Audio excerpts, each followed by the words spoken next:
Ladies and gentlemen, welcome into the B Team podcast. I'm Brendan, as always, with Ben. We are part of the Splitting Hairs podcast, brought to you by Jackrabbit Illustrated and our title sponsors, Drake's Place in Bottle, South Dakota, and Cottonwood Coffee Bistro in Brookings, South Dakota. Great places to get food and grub, and Cottonwood Coffee Bistro. Get your online orders in, get in there for some breakfast, lunch, or dinner during the week or before Jack Rabbit game days, and have a good time, or order some K-Cups from them. Apologize if I have background noise going on. We're moving in. I am officially in South Dakota, Ben, and it feels good. Yes, out of enemy territory. I love it. Yeah, I haven't had a cleansing ceremony yet, so I'm still pretty disgusting. But we'll wash all that off here soon enough. Well, yeah, I appreciate you hopping on. For people that don't know, Brendan just moved today. So his house is probably a disaster, but he's dedicated to you, the fans. So he hopped on, and we're going to give it a go. You know me, I'm a man with people. I got to give the people what they want or don't want. I really like to give people more what they don't want if I can. So I am here just to be that guy. That's what I'm here for. Yeah. Well, it was fun seeing you at the tailgate, too. Finally showed up to one of those. Yeah. But yeah, it was a good time. Got your hats all spray painted black, part of the blackout. Right. Which I'm proud of our fans for. It was a late effort, and it wasn't a complete effort, I wouldn't say. But I was pretty satisfied with the amount of black that I saw in the stands. I mean, there was a decent amount. You could tell it was not communicated very well. Right. That just kind of is the long and short of it. Kind of spur of the moment thing. Kind of the more and more you hear, sounded like it was kind of a last minute thing by a student organization. And the students balled out. Like the whole student section was blacked out. So that part was super successful. I know Matt said in their pod with the A team, I hope they do it again. And I hope, they start planning these things, put them on the tickets when you send them out with season tickets, have this done ahead of time. I know now the student section is doing a camo game for the Pheasant State stuff, which I think is a great move. We got pheasant opener coming up. Embrace it. I know I've talked to people. I know you and I generally are big. We're blue and yellow. Mm-hmm. Those are our colors. Let's keep those on the jerseys. But pheasant opener, I think it would be sick to have the blaze orange and tan in a jersey with a special one-off helmet. You auction them off. Have it sponsored by Pheasants Forever or somebody like that. Have them buy the jerseys for the game. Like that's their contribution, right? And then you can auction off the jerseys, make the profit on it. They get their name on it, all that stuff. I mean, we've already got the Beef Bowl and the Dairy Bowl. Pheasant hunting is as much a part of South Dakota as the beef and dairy industry is. Like, and it's not even close. So make it a big event. Make it a later game. So that way people are got their limit and are coming back. Because let's be honest, if you're a South Dakota pheasant hunter and know where you're going, you're going to be limited out before 4:00 in the afternoon. Otherwise, what are you doing? I'm not one of those guys. I'm just saying the people who know what they're doing. I'm the idiot who wanders around blaze orange on. But, something like that would be awesome, in my opinion. No, I agree. And I think, with the amount of hunters that we have, like they would just eat the pheasant related and hunting related jerseys up. Like it would be a huge thing, and it would be a lot of fun. And everybody's got blaze orange and camo anyway. So if we're gonna do anything outside of blue and yellow, have it be pheasant related or hunting related. Right. Like that makes sense to me. Right. 100%. That makes a huge amount of sense. I think you would get huge support of it, and all that. Brad Koenig says the Edmonton Elks up in the CFL are going to warm up in orange jerseys and change to green and auction them off. I say wear them the whole game. Personally, I mean there are some really cool opportunities with those jersey combos, like the black jerseys. I think we can all agree we can. I love the look of the tops, right? Mm-hmm. Those tops are sweet. We just never play well in them. And we don't have a combo to go with them that looks good. Like the best one was the black pants, but even then, it was like the pants were half-assed, and they just kind of slapped black pants on them so they looked like tights, and they didn't have any real color differentiation between the blue stripe and whatever was on there, and all that jazz. So personally, I would be very okay. Excuse my dog shaking in the background. Clay, get. But anyways, there he goes. But we did finally play well in black jerseys after the first quarter. True. The defense played well the whole game. Did have me worried in the first quarter there, but yeah, a little sluggish coming out. And I think Dixie State, credit to them, I think they did some things that confused us a little bit. Maybe caught us off guard, and it took us a while to kind of realize it and make adjustments to it. But as soon as we did, we were off and running after that, and it was just kind of a game over. But I mean, I don't think Dixie State's a terrible team. They got some athletes, and they've got some good coaching that obviously came up with some schemes to confuse us. As we've seen with the other games they've played, they've put up some good fights. And so, again, like we said against Indiana State, we dominated Indiana State, and it's easy to say, well, we should have dominated them. I mean, it's easy to say, well, we should have beat Dixie State 55-7, but at the same time, it's like if our defense isn't as stout and as consistent as they are, that game could have gone a lot differently. Well, and there's a couple things about that game. Chris and the receivers were really close on two huge passes. I mean, just a foot or two carried him out of bounds a little far. If those hit, we probably don't feel quite as angsty about it. Probably not. And you look at those games, I really think the first quarter was realistically just a product of 3 games in a row and a bye week in there where we haven't faced really tough competition. I mean, Indiana State's no joke, but in the end, we are far more talented than they are at the moment, and after a while, having to get up game after game and not be sloppy and be crisp, I think is really, really hard to do after 4 weeks of either nothing or a D2 team or a D2 transitioning team, or probably one of the worst teams in the Valley. I think that's really tough to do. I think against Southern Illinois, that's going to be completely turned around because we know that they're a monster coming in here. But something I want to bring up, because you hear about all these stats about these other defenses across the FCS, right? You hear about Montana's defense. You hear about NDSU's, that team up there. You hear about their defense and all that stuff. You hear about James Madison's defense, Sam Houston State's defense. Oh, they're awesome. They're awesome. They're awesome. They're awesome. Here's stats. Well, here's some fun stats. Granted, we played a D2 transitioning team and a D2 team in there, but we also played an FBS team and we played a Missouri Valley team. Against Colorado State, our starters played for 3 quarters, correct? Dixie State, we played 2 quarters, correct? Lindenwood, we played 2 quarters. Indiana State was 3 quarters. How many points have our starters given up total with an FBS in there? Trivia time. Got to be like 28 or less. 10 points. 10. If you take the first half of Lindenwood, of Dixie, and the first 3 quarters of Indiana State, there's a grand total of 0 points scored on this defense. Colorado State scored 10 points in the third quarter. We all know they scored their run of points in their big drives once the starters got pulled. So they've given up 10 points total, which is incredible.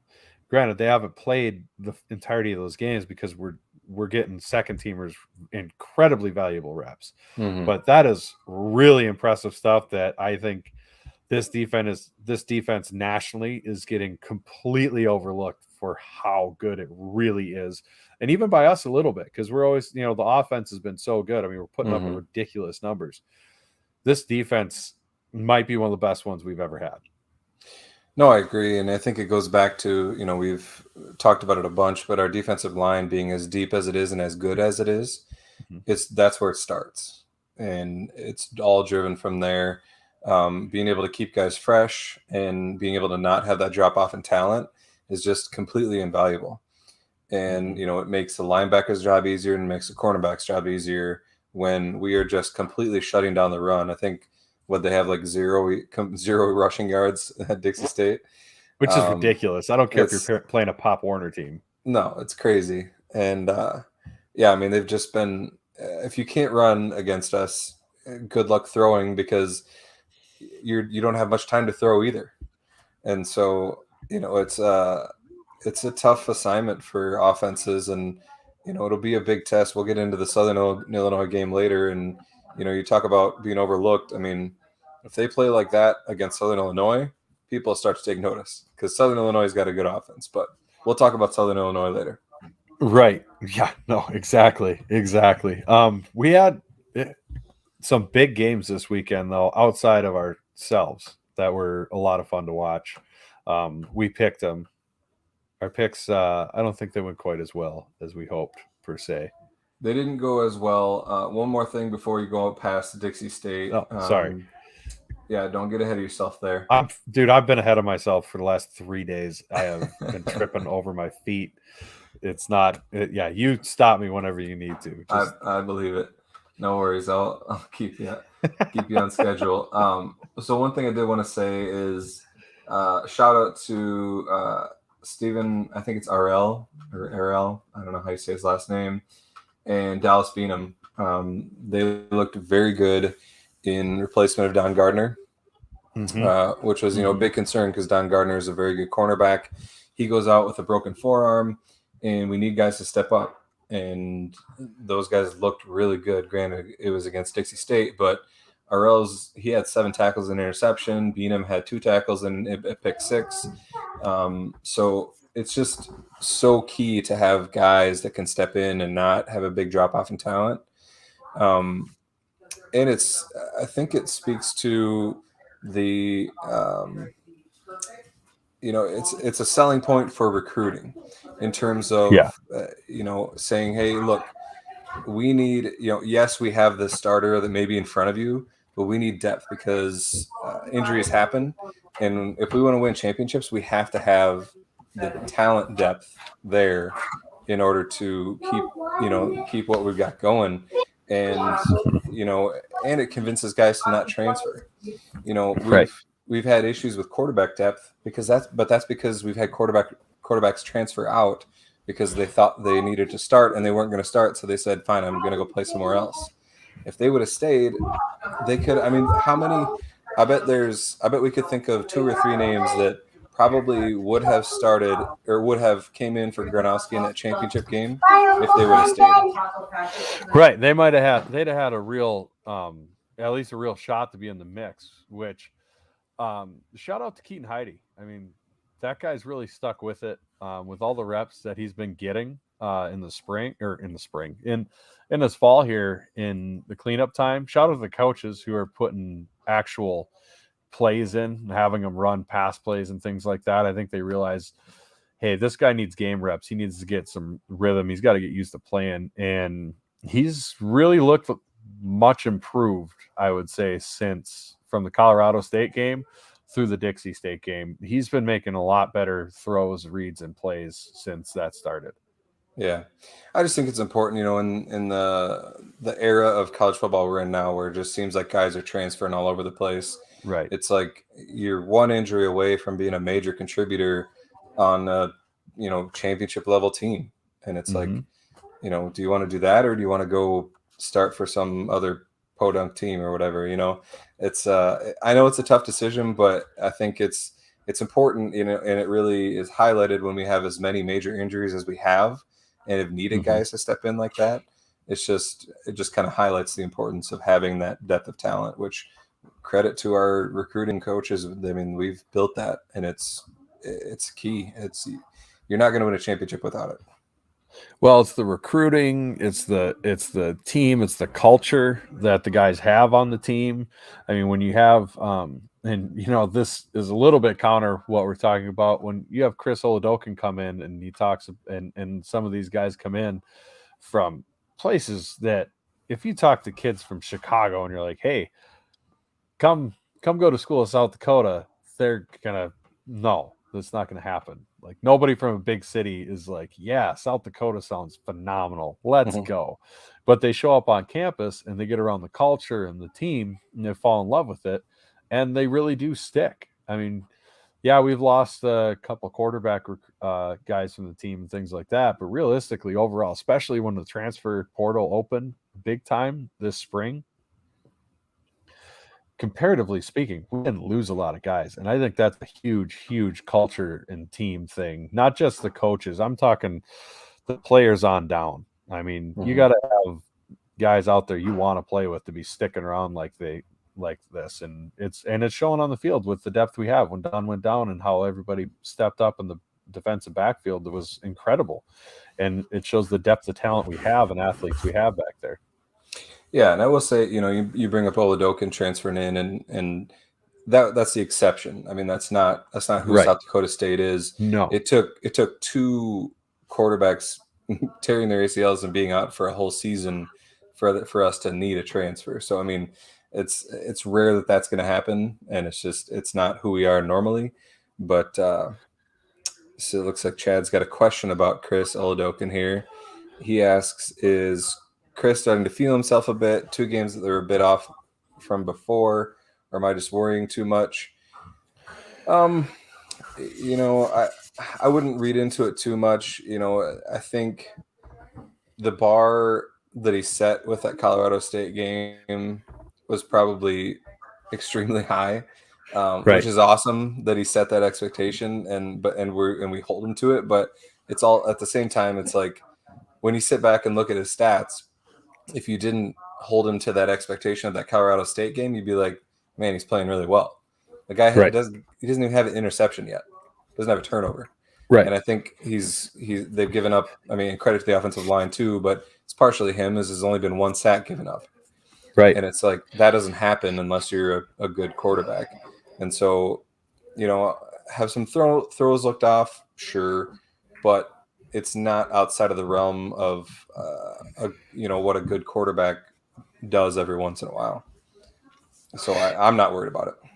Yeah, I don't know if it's, if you want to say starting to feel himself a little bit, I mean, you could point out the offensive line as well.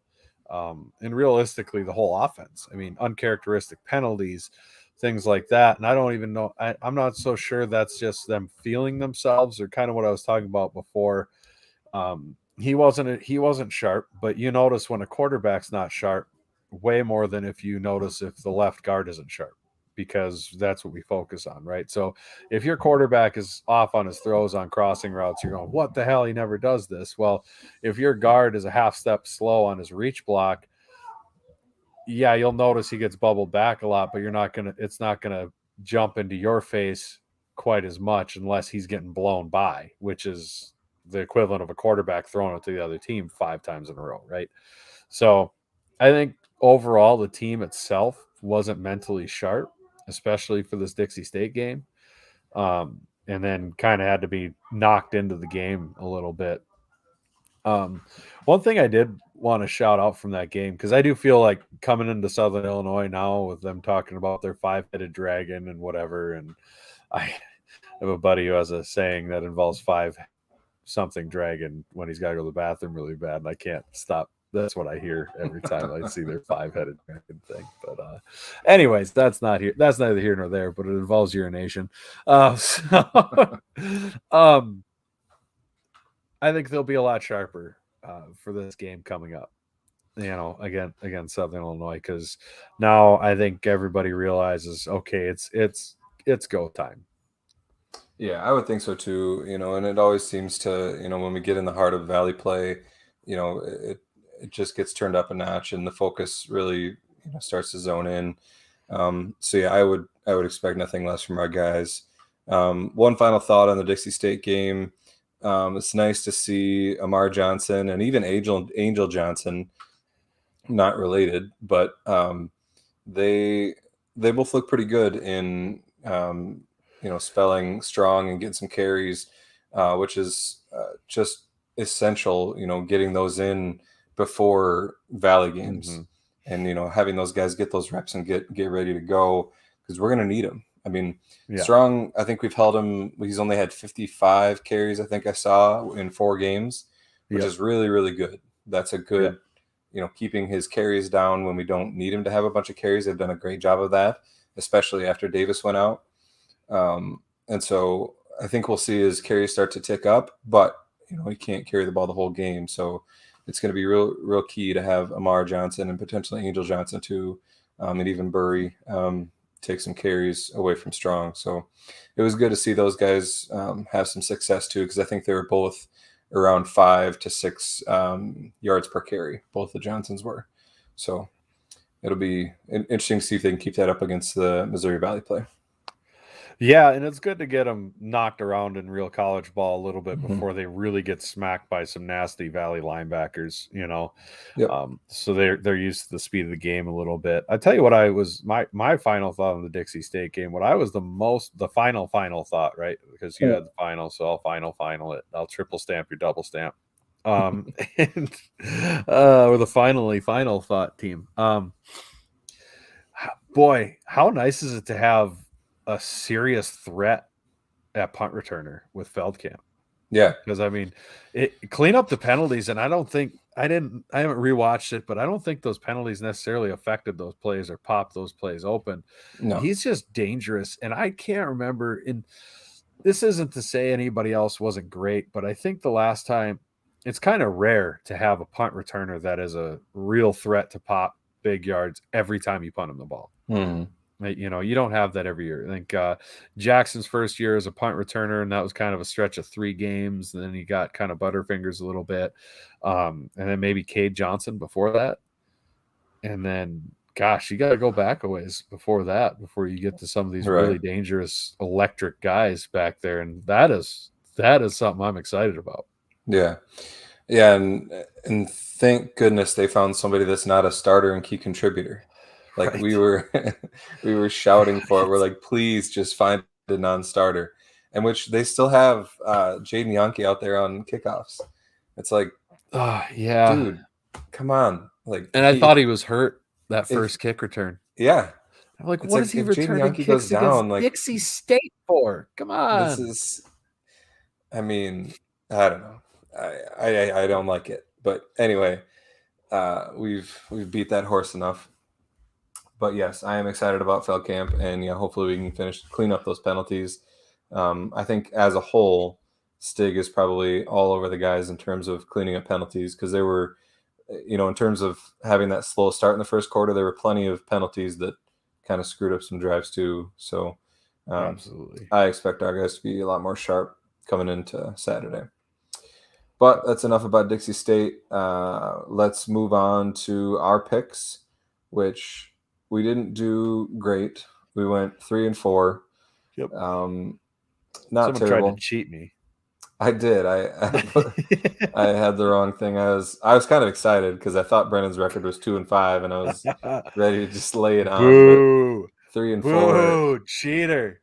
3-4 doesn't look near as bad as 2-5. I gotta go recheck these records. So the first game was Montana went to Eastern Washington, which was a huge highlight for FCS. It was on ESPN2. It was a late night game, but it was still cool. I was tired from the day and going tailgating and stuff, and so I didn't watch the whole thing, but I tuned in for a short period of time. I burnt my retinas, and then I turned it away because that field is so bad. I don't care. Dude, I love it. I don't know. It's a gimmick. It is. It is what it is. I'm fine. Like Boise State, that's also a gimmick, but at least it doesn't burn your eyes when you watch it.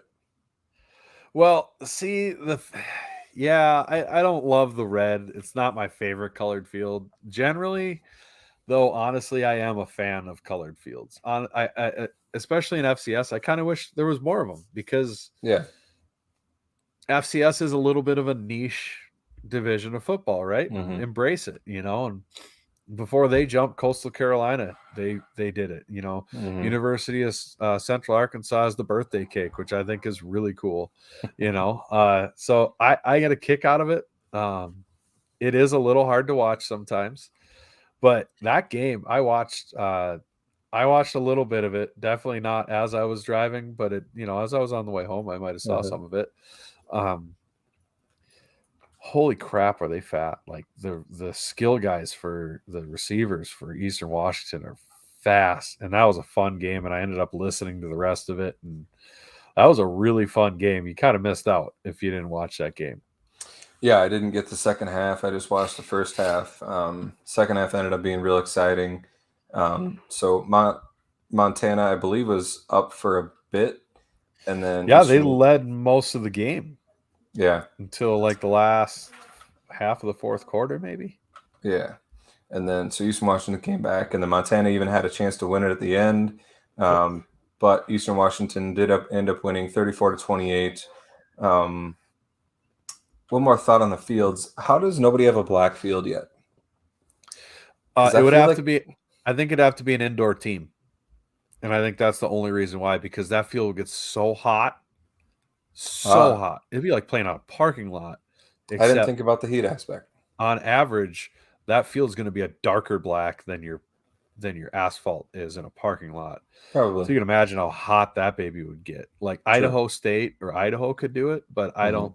Like it'd have to be an indoor stadium. It'd look cool. Yeah. It'd look really cool. It'd look like NFL Blitz. Yeah. I'm just surprised nobody's done it yet. I actually looked it up, and there's a high school in I think Oregon that did it, and it looks awesome. So it'll be interesting to see as teams replace their fields if anybody else does it. So Eastern Washington did end up covering that game. The next game that we picked was Missouri State at Illinois State, and Missouri State kind of whooped them 41-20. They're a dangerous team. Their Patino's got them, or not Patino, Petrino has them. Same. Yeah, has them clicking, and he's 41-20 is a pretty good win. And granted, Illinois State's got its issues. As we talked about the SPAC thing, ever since the spring, they've just been kind of in a funk, and they may end up being a bottom 3 Valley team, which is kind of crazy because, since we've joined the Valley, Illinois State's been top 3 every year. Right. But they've always been projected top 3. Yeah. I don't think they've finished top 3 very often, outside of when they had James Robinson. Who really? Am I misremembering Illinois State's success? Well, they're always ranked highly in the preseason. And then they seem, I think if you go back, after James Robinson, yeah. After he left, who's obviously like a generational sort of talent. Walked into, he's a star in Jacksonville. Right. You lose somebody like that off of an FCS roster, and you're not South Dakota State, then it's hard to replace. No. But no, in all seriousness, I don't think they've done much since. They've been good. They've been tough. They've been really good and tough teams. I just don't think I don't remember them being like top 2 or 3 very regularly. Not at the end of the. I'll have to go back and look sometime. Maybe I'm misremembering, but I don't remember. They did. Well, that's a spring. That doesn't count. They were top 3 in 2019. Oh. Does somebody else have it for us? No, but Brad says, did you read the burn by the Eastern Washington fan after the win? Tell Bobby Hawk that he wasn't playing Bemidji State, which isn't fair because Bemidji won their game. But for those of you who forget, when Bobby Hawk won, played in Montana, beat Washington, he said, this isn't Bemidji State, this was Washington. So that was pretty funny. It was a pretty good burn. I liked it a lot. I do like that. When it comes to Missouri State, Petrino is a hell of a coach, right? That's been established. He turned Arkansas into a perennial national title contender borderline. And what he did at Louisville before, he just kind of burns programs to the ground after he leaves. They go into a dismal funk. But if you're Missouri State, you really don't care because you just want to be good once ever. It's like the Lions. I bet you the Lions would take a scandal the size of the Love Boat in Minnesota, plus like Deshaun Watson's sexual assault cases right now, to have one good season. If you asked a Lions fan and they like in the deepest, darkest corner where they knew nobody was going to find out the answer, I bet they would consider it. Oh yeah, I wouldn't, because I have morals and I'm a Packers fan. But they should hire Petrino. If he can bring Missouri State from out of the dungeon into the Missouri Valley, like he can do anything. If Urban Meyer can go out and grind with college co-eds, I mean, why can't you have Petrino go coach the Lions? And I mean, the worst he's going to do is crash a motorcycle with, one of the office girls on the back. So, like, is that bad? I don't know. I love that we're turning this into current events. Right, we're getting out of our lane here. This is for the record. I was making fun of before we come back into the lane. Did you see what the Northern Colorado coach did? God, I heard about it and I forgot. What did he do again? He threw a clipboard into the stands at somebody that was making fun of his tight pants. You know who the Northern Colorado coach is? Yeah, it's Christian McCaffrey's brother. Ed McCaffrey. No, it's not Ed. Yes. No, that's I'm 95% sure it's Ed McCaffrey. I gotta look it up. I was pretty sure it wasn't Ed, but I think it is Christian McCaffrey. I'm pretty sure it is, because this is funny. Backstory time. My neighbor up in Fargo, my old neighbor now, Jeff. Shout out to Jeff. I'm sure you're not listening. But it's Ed. I win. God damn it! It is Meyer Ed. Jumps in. Hey, it's Ed. Yeah, no, that's what I'm here for, to bring facts to this television program. But no, that from what I've heard, Ed McCaffrey's like not really a good dude. Really? Yeah, I don't know. Just I had a neighbor who's like a big Northern Colorado fan, or his brother-in-law that came up is a big Northern Colorado fan, lives in Colorado, and allegedly this is just you know what? I'm not going to tell this on the podcast because that gets blurry and we don't do hearsay stuff. So that's not right. Just suffice to say, I haven't heard great things about the guy. Clarification. I don't know how true they are or not, but yeah, I'm not in the office. Dog making another appearance. So yeah. So clarification: Ed is the head coach. The guy that threw the clipboard is Christian McCaffrey's brother. He's an assistant coach. Oh, okay. Gotcha. We were both there. It is. Look, we're getting corrected all over the place. We got FCS Fans Network, which we are a part of the network, so they probably got to check ourselves. FCS Fans Nation Network that we're a part of. I'm probably going to get booted for being myself. Anyways, he is. Speaking of getting booted, we'll talk about that in a second here.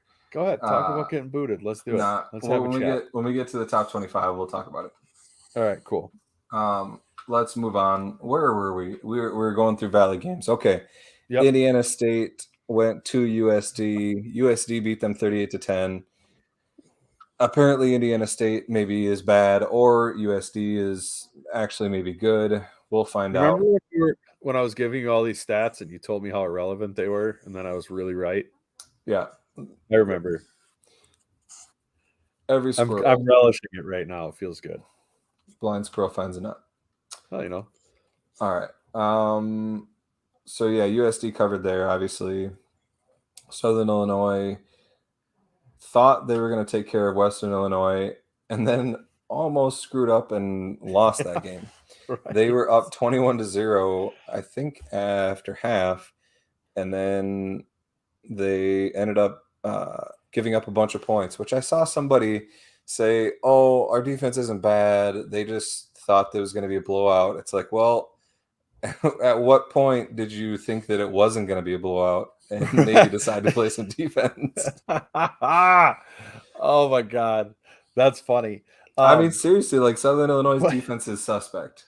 But that's what Western Illinois does to people. That's true, and maybe it's a Western Illinois thing. I don't know. Maybe they're like they feast. They feast on the end of half up by 1 billion, soft defense. They're probably going into the half like with greedy hands, like, Right. yes, we're down Yes. 21-0. We have them right where we want them. We're gonna get 56 points and lose by 2.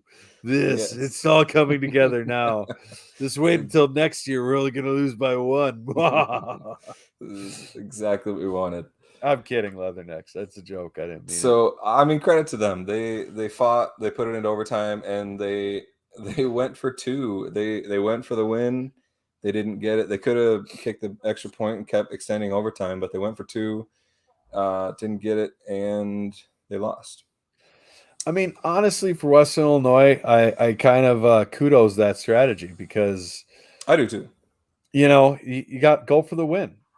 Teach your guys to go for that. We're playing to win here and go for it. Don't play not to lose and scared when you don't have a bunch of when you don't have any wins yet. And they've been close in most of their games. They've been in their games. Yeah. That game down the road scares the hell out of me because it's in Macomb, and they're gonna get somebody. Yeah, they're gonna get somebody with this. They're gonna get down, and it's gonna be embarrassing as hell for whoever it happens to, because they're gonna come back from 40 down and beat somebody by 2. Right. Yeah, I mean, you can't. Yeah, clearly they have something. Like you can't do what they've done and not have anything on offense. Like they've got something to work with. It'll be interesting to see if they actually pull some wins out of it. So Southern Illinois did not cover, not even by a little bit. Youngstown State went to UNI. UNI won that game very handily, 34-7.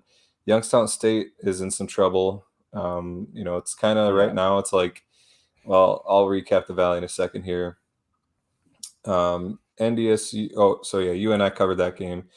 NDSU went to UND, the nickel game, or the nickel. What is the nickel trophy? Nickel game, whatever it is. They don't do the nickel anymore because I don't know. They still call it the nickel on it, but I don't know if they do. I honestly I don't care if they do. Maybe it's only on blogs. Anyway, it's a big deal for them. NDSU beat them 16-10. They did not cover, and UND had them on the ropes. Yeah. It was a close play. Two things there's 2 truths in this world besides death and taxes. Number 1, if their fans up north are bringing your team up for no reason at all, like just randomly taking a shot just out of nowhere, they are scared shitless of your team. Number 2, if they're bringing up plays, if they're bringing up screenshots from a game and then like fudging in penalties off of technicalities to justify why a game was close or why they got screwed by the refs, then you know that they just had the piss scared out of them.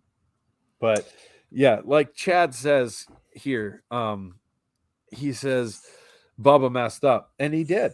That was the biggest. I can't believe they did that. It was the third quarter. Did you hear about what happened? I did not. Third quarter, UND is up by 1 point. NDSU's offense has done absolutely nothing. And Bubba is on their own 20-yard line and goes for it on 4th and 1. You've scored 7 points the whole game off a trick play, and you decide to gamble it when your defense has given up 6 points the whole game? Like, I don't get it, man. Like that, you gifted them that game, and because NDSU took over, they didn't get any yards, but they kicked a field goal because they're already in field goal range. Like that made no sense. What are you coaching, Presbyterian college down there, the Blue Hose? You're that high school coach who doesn't punt? Is that what we're doing now? Is this the Missouri Valley, or is this the flipping, God, were they playing the NEC or the Pioneer? No, yeah, Big South. Is this the Big South? What are we doing? Yeah, so that sucks. I mean, it would have been awesome to see NDSU fall. They, for some reason, are still. I mean, it's because they're still unbeaten, but I think they. There's definitely some doubt going on up in Fargo. They are a little bit worried about. I think they should be worried about their quarterback play, and how reliant they are in the run game. It seems like they have a running back playing quarterback, to be honest. Yeah. I don't want to give any bulletin board material, but the guy just hasn't shown that he could pass the ball real effectively. And clearly they don't. I mean, unless they're saying, well, we run the ball so well, try to stop us. But, in a game like this, like, they were kind of on the ropes, and they still, I was just pulling up the stats here, but I'm pretty sure they didn't pass the ball a whole lot. Yeah, 4 of 10. 4 of 10 in a game where they were in trouble. He's throwing 40%, and they're not trusting him to throw the ball more than 10 times. So, if they run into a team that can stop the run, it'll be interesting to see how much trouble they get into. Well, and UND really did. The team up north just they just kept hammering away and were able to rely on their defense. Chad says the team up north not losing helps keep College Game Day hopes alive. I do agree. I think if they only had one loss, it still might be a big enough deal to keep us a little bit in the hunt. Mm-hmm. But when it comes to that, the team up north and Patterson and things like that, it's just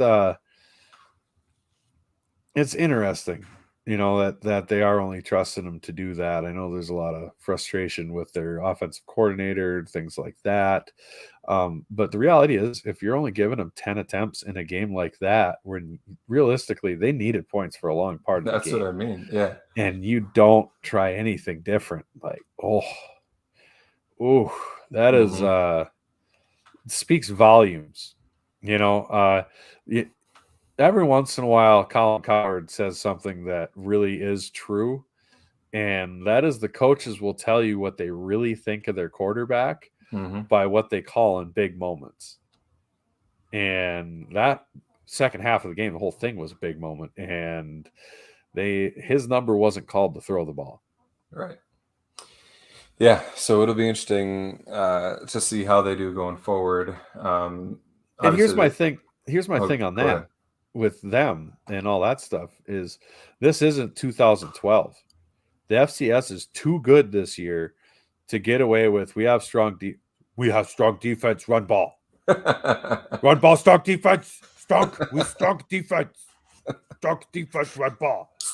Back face over and over. You break. Like, that's not gonna cut it this year. Like, teams are too good. Eastern Washington's gonna put up 1 billion points, and yeah, you might be able to run the ball, but you're going to score 70 to their 1 billion. And then like Montana's going to shut that stupid stuff down. James Madison will massacre that. So will Sam Houston. We've seen it. So, it's that whole thing is interesting. Yeah, I wouldn't be comfortable if I was them right now. No. All right. So, lastly, I think this might be the first time we picked against SDSU to cover, and they went and covered. Just smacked in the face. Yes. Oh, really? That's what you think? Here, watch Mike Morgan scamper for 55 yards and break 2 defensive backs' ankles. Right. Yeah. That's what you get, you pricks. That's why you're the B team, you losers. Exactly. I mean, at the end of the first quarter, I was like, see, we're so smart. Like 45 points. I mean, that's a lot of points. And then, And then we're up 35-0 at half. Right. I'm like, ooh. Yeah. Oh, no. Which was a terrible beat. Like, if you had Dixie State first half spread, you had to be so mad. Right. Or like the under in the points in the first half, and then the total points was featured on Bad Beats. Yeah, we made on SVP again. Yeah, because they scored the touchdown with like 6 seconds left on a 4th and goal from like the 20.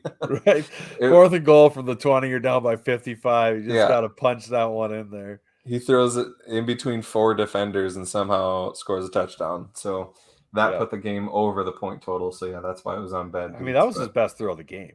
That was a really nice throw. It really was. That was a bullet right through a tiny window. But credit to them. They got the over, but they did not get the cover. All right. We are behind time here, which surprises no one. We're going to quickly look at the top 25. Did you pull that up? If I pull that up on this computer, it's going to explode. It's going to blow up. And I have a puppy in my lap, and if that happens, it's Ben's fault, and then you have a puppy death on your head. So Yeah, we don't want. Do you that. want that on your head right now? I don't. I Okay, not, that's all right. I don't There we want go. that. So there's So our answer. We'll tell you. We'll tell you that, and what we're going to do is, since we're part of the FCS Fans Nation network, we're going to use the FCS Fans Nation poll, and that exists of the 5 admins on FCS Fans Nation. They put together their top 25s and put it out there. Although let's just say one of them, Chris Hammond, he shared his poll. He got a hard time from the A team. He's gonna get a hard time from me. I gave him a hard time. I'm gonna give him a hard time. No, I didn't on Twitter. I don't think he listens to this, so maybe I have to on Twitter. So I'm giving him crap to his face. That was terrible. I mean, Captain Eye Test needs an eye doctor a little bit here. I mean, come on. But his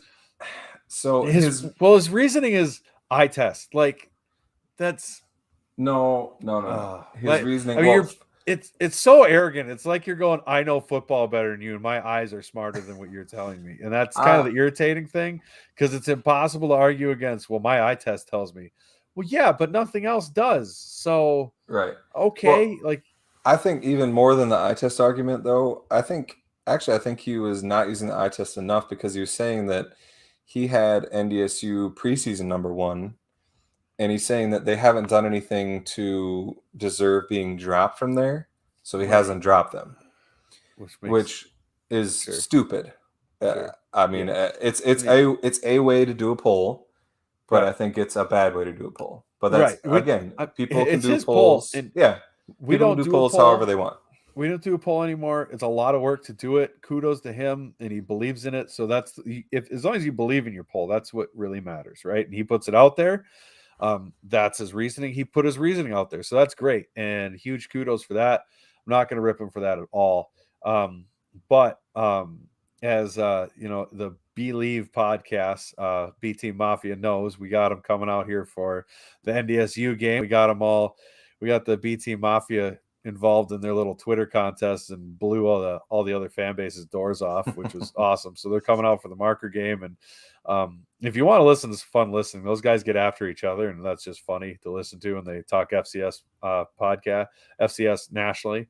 But their big thing is they called everybody hacks on the FCS Fans Nation thing. So and the A team brought this up a little bit, but I think we need to have a certified hack of the week, and that, Chris, you're the inaugural certified hack of the week, just in honor of Sean Anderson and Joe DeLeon, or something crazy Italian like that, Mr. LA. So if you guys are listening, looking forward to coming out here. We're gonna throw so much beer at you that you're not gonna be able to find which coast you're supposed to go to. And I would like to say I really like Chris. I liked it when he was a normal contributor on FCS Fans Nation. I think he's got great insights, and I respect the guy, and I like him, and we're just giving him crap for his poll. Yeah. I mean, he's the guy who he's the reason everybody can, the dozens of you can watch. Actually, it's a couple hundred every week who can watch us on StreamYard like this. He's the one who gave us the link for that and helped us out in setting us up. So yeah, we're just giving him a hard time about his poll. He's a great guy. Yeah. So we should have probably prefaced this with the fact that he put North Dakota State number 1, and he's got South Dakota State number 5. And he's got UC Davis, who almost lost at Idaho at number 4 over Eastern Washington, who just beat Montana and has an FBS win as well. Yeah. And obviously SDSU, they're over us as well. I mean, that's the one that's indefensible to me. Yeah, no. So he's got problems with his poll, but anyway. But that's why you do an aggregate of everybody. That's right. We do have South Dakota State sitting at number 1 in their poll with 4 of the 5 first place votes. Obviously, Chris is the one that did not give us the first place vote. Then you've got JMU, Sam Houston, and then NDSU at number 4 with a first place vote. Usually the number 4 team in a poll doesn't have a first place vote, but as we've talked about this week, they do. Chris Hammond. Eastern Washington is number 5, and then we'll just look at the Valley teams. We've got Southern Illinois at 8, Northern Iowa at 10. So you've got 4 Missouri Valley teams in the top 10, and then you've got UND at 14 and Missouri State at 15.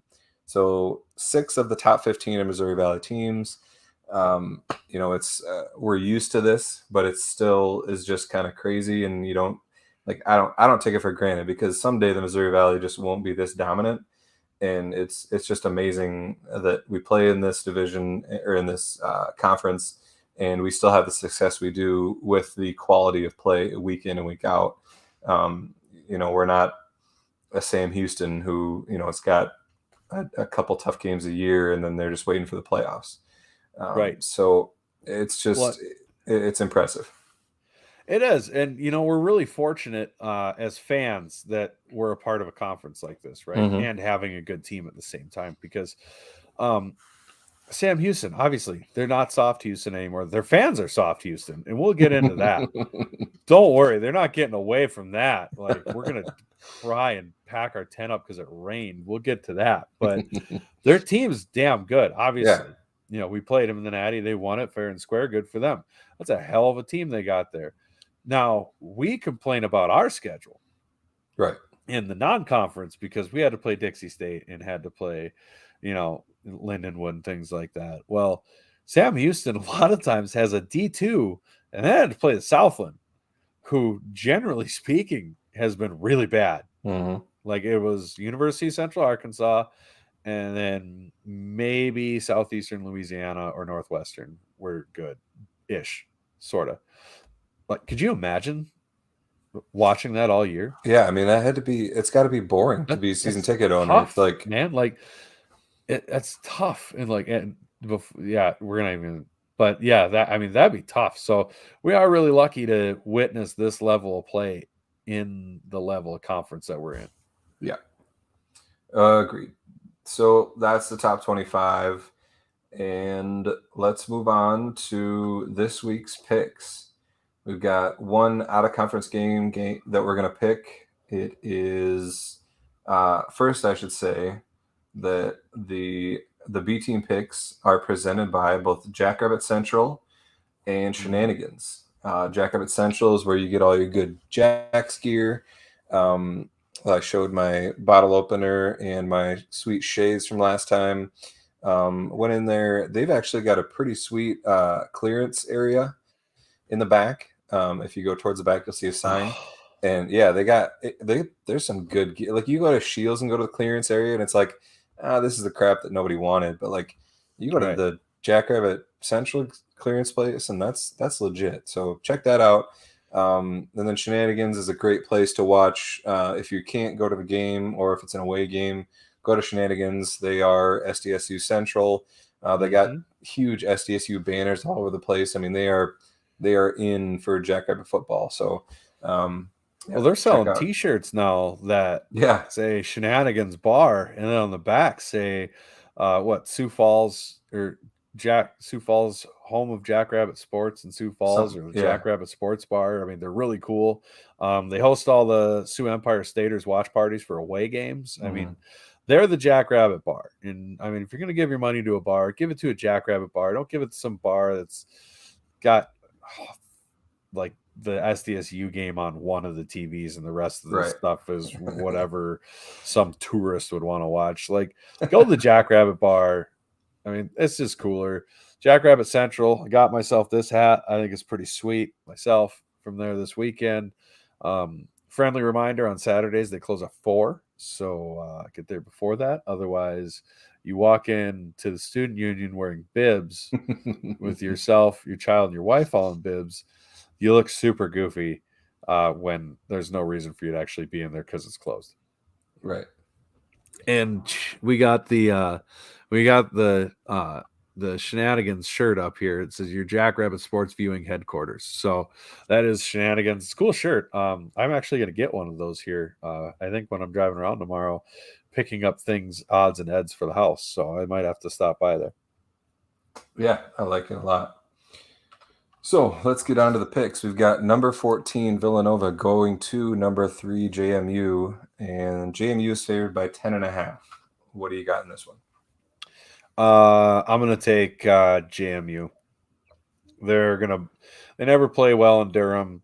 They almost lost at UNH. If people don't know, I don't think UNH is a very good football team, but also conference play just has those things. It's like playing at Western Illinois. Sometimes weird stuff happens there. So, and historically, they've had a bad time there. It's at home. I think they're going to be feeling a certain sort of way. I'm sure they've heard some people chattering about them almost losing to New Hampshire. So I think they're going to open a can on Villanova. So I will take JMU. I'd agree. I think they'll have a sense of urgency, and I think they'll win by 13-14, cover that spread. And then we got Valley game. We got Western Illinois going to Indiana State. Western Illinois is favored by 7.5. It'll be interesting to see how this goes. I was going to talk about the Valley standing. So right now, kind of bottom dwellers, we're looking at Youngstown State, I think, and potentially Illinois State, Indiana State. I think those three are kind of looking like the bottom, and then Western Illinois is kind of on the edge of like, have they just been kind of getting lucky late in games, or are they bad too? So I think this will potentially, it'll define Western Illinois season a little bit in terms of are they a bottom Valley team, or are they kind of a middle one? I'll take Western Illinois. It seems like Indiana State's got issues on defense, and it seems like Western Illinois got enough firepower to win by 10 to 13. Yeah, I'm going to take Western Illinois. Indiana State just doesn't have the offense to stay within 7.5. Western's has shown they have a very high-powered offense, and Indiana State has shown that their defense can get scored on. And so I'm going to take Western Illinois all day. Yep, agree with you there. And then we got Missouri State, who's hot right now, the number 15, going to Youngstown State. Missouri State's also favored by 7.5. I'm again going to take the away team, which is dangerous taking an away favorite, but I just don't. Youngstown is not playing well right now, and Missouri State's got something going on offense, especially. So I'll take Missouri State to cover there. Yeah, Youngstown's just a mess right now.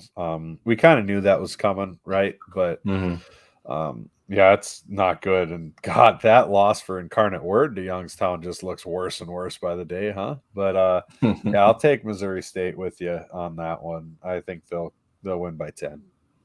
Sounds good. And then we've got an interesting one, Northern Iowa, who's number 10 in the polls, goes to number 4 NDSU. Northern Iowa's a 6.5-point dog. I'll take Northern Iowa in this one, and I would not be afraid to go money line. I think Northern Iowa's got something going. I think NDSU is going to need to throw the ball in this one to keep up. And unless something changes, I don't think it's going to go well for them. So I'll take UNI for sure to cover and possibly to win. Yeah, I'm with you, man. I'm taking UNI. Depending on what the points over and under is, if that's something that looks good too. I don't know if you can parlay money line and the point spread and the over under all together. No, you can't. So don't do that. You can do money line and total, or spread and total. Not all three. Anyways, UNI's got an offense now. Like, they got a real offense, and UNI last year with literally, UNI scares the hell out of me. That is I think they are really, really underrated right now. I think they're a top 5 team, to be honest with you. And their defense, I think, is every bit of what the team up north is. And I think their offense is better. So I'm with you. Give me UNI, and give me UNI to win. Yeah. The only thing is this game is in Fargo, and they'll have probably a pretty good crowd behind them. So their defense could turn it on, but I think UNI's offense will be enough to win there. And then we got another interesting one. UND, who's number 14 in the FCS Fans Nation poll, goes to USD, who's unranked currently. And USD at home is favored by 9 points, which is, I don't, this one was the biggest head scratcher of all the lines that were out there. I think UND is the easy pick here. Getting 9 points is kind of crazy to me. USD's had some success, but they haven't played real good teams yet. UND just almost took down NDSU, so I think UND for sure to cover and possibly win there too. Yeah, I mean, since the beginning of the season, I've had this as one that UND might lose. They just don't play well at the Dakota Dump, but 9 points. I don't think they're losing by 10. I don't think they're losing by 10. So, yeah, I'm taking UND all day, which, I mean, this is one of those that scares the hell out of me because it seems too easy. Oh, yeah. It does. Give me UND. I think the line will change when you see American books come out. I bet it's closer to USD by 3 or something like that just because they're at home. But because I think they're pretty evenly matched. But we'll see how it goes. As a whole, this week is going to tell us a lot, about, like UND, USD, UNI, NDSU. It'll tell us a lot about those teams. And then when you get to our game, it's going to obviously tell us a lot about that too. We've got number 8, Southern Illinois, coming into our house. We're currently sitting at number 1 on the poll. We're favored by 13.5, which is bigger than I thought it was going to be. If you asked me before I knew that, I was thinking SDSU by 6.5 maybe. But we've had a lot of offensive success, and we've been holding teams to almost 0 for a few weeks now. So I can see why the spread is what it is. Right.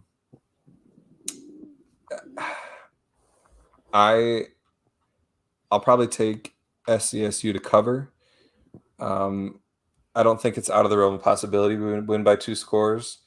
I also wouldn't be surprised if Southern Illinois, puts up a real good fight and we only win by 1 score. But I'll take SDSU to cover here. Well, I mean, this is kind of a classic Southern Illinois SDSU game, right? Whether they're good or bad, they always have the offense where there's a real possibility they keep it really close or win. Like, that's always a threat. But I'm with you. I'm gonna, and obviously we never give the huge in-depth stuff. If you want that, go. A team's got awesome breakdown of Southern Illinois, things like that. I am excited that we don't have to see Stone Labanowitz anymore. Mini Manziel, as I like to call him, how he played that game. I'm glad we don't have to see that again. But yeah, it's gonna be. They mouthed off again, so with the 5-headed dragon. I mean, that was earlier. That was before the season started, but but still, you can't be saying stuff like that. Come on, I mean, if anybody follows the Splitting Hairs account on Twitter, you'll know that one of the running backs said that, talking about a transfer they added, they're a 5-headed dragon in the backfield, 4-headed, whatever, 5, 4. Math, numbers. I think once you get past 4, the number doesn't matter, right? And how nobody in the Valley is going to be able to really stop him. Curious to see how that goes. Got pretty good defense that's showing up on Saturday that you're going to their house. And I think the boys are going to remember that game from the playoffs. You don't forget that. And I think they might come out to prove a point. Yeah, I mean, there's 2 ways you can look at that, right? Southern Illinois is going to have, it's obviously marked on their calendar because they're mad about losing, but I'm guessing we're not real happy about how we played and almost ended up losing to them. And so I think we're going to come out and make sure we don't let them get into the game at all. And that 4-headed monster they were talking about that nobody in the Valley could stop them. They got a whopping 97 yards of rushing against Western Illinois, who doesn't have a great defense, they've shown. Right. And this is in a game where you were up 21-0, and I'm guessing we're probably running the ball with Right. some conservative play calling, and you got Right. 97 total yards. Yeah. You know what they say. Okay. Stuff happens. Yeah, it does. And No, so it'll be I'm interesting, excited. and you mentioned Labanowitz is gone. They've got, I think, Nick Baker's his name at quarterback, and he turns the ball over a little bit. He's got 6 interceptions. He had 2 against Western Illinois, who again, has shown that their defense is a little suspect. So I think our defense has a heyday against these guys. I think it's not going to be like a shutout like we've seen the last few games, but as far as the score prediction, I think we score a lot of points. I think we're looking at like that's going to be too big. I'm going to go 42 to 17. Woof! You're putting. Since when did we do score predictions? Sir? I'm just saying. I feel so. I want to be involved in this game. You are too confident in this. You're scaring me. Because I'm not going to be there, so I want to be part of it. I know I am, however, going to the Iowa Penn State game, number 3 versus number 4. It's not better at Iowa. I'm not saying it's better, but if you're gonna miss a Jacks game, this is not a bad game to go to. Oh man, no. But in all seriousness, yeah, they got people. You're gonna want to be at this game. They got $10 tickets for the corner seats. We've had great crowds for the last 2 games. Even Matt Zimmer has complimented the crowds, which isn't a very common thing. For the record, I'm taking SDSU. I'm going to eat the points. I don't think I've said that yet. But it's going to be a lot of fun, man. This should be a back-and-forth game. It's going to be exciting. I think we do pull away at the end a little bit. But I'm really looking forward to this. Looking forward to seeing the team sharp because they've got to focus in against a real good opponent and seeing how it goes. Yeah, and I think it'll come down to I have all the faith in our defense shutting down their run game. I think that it'll come down to their passing game and how much success they have there. Right. We're gonna have to be sharp because they still got a good passing offense. Southern Illinois always does. They've got some talented receivers. So yeah, it's gonna be tough. But I think we're too good, and at home it's gonna be a long day for them, I think. So we'll see how it goes. I wish I was gonna be there. If you can get there, it's gonna be a lot of fun. Be a good atmosphere. Yeah, it's gonna be a blast. I'm excited. Should be good weather. Should be a good day. Should be a good game. Gonna go tailgate. I may or may not have my folks with. Depends what they decide to do, but I'm excited to only have a 44-minute drive. Exactly. Congrats. And that is exactly how long the drive is because I've Googled it. But I bet I can make it faster. So I'm looking forward to testing that out. Congrats again to Brendan for moving to South Dakota. Yeah, one of these times, maybe next week, we'll do a pod at the same location. That'll be fun. Yeah, that will be fun. That's something that's got to happen. Mm-hmm. Might as well now. Yeah, because we're only like 10 minutes from each other now. Yeah, I used to be able to throw a football that far back over the mountains there. That's not true. I was never good at throwing football. All right. Well, we're pushing up on 1:10 here. We better call it quits. I'm just hoping if anybody listened to the A-Team podcast, their ending "Go Big, Go Blue, Go Jacks" was the best one I've ever heard. So crisp. We're gonna do our best, but ours is not usually gonna be good. So bad. It's gonna be so bad. Here's our best effort at matching that. Oh God! Now you're gonna build it up like this. Could be awful. All right, you ready? No. Why do you got to be like this? I got it. Oh, okay. Okay, you ready? Yeah.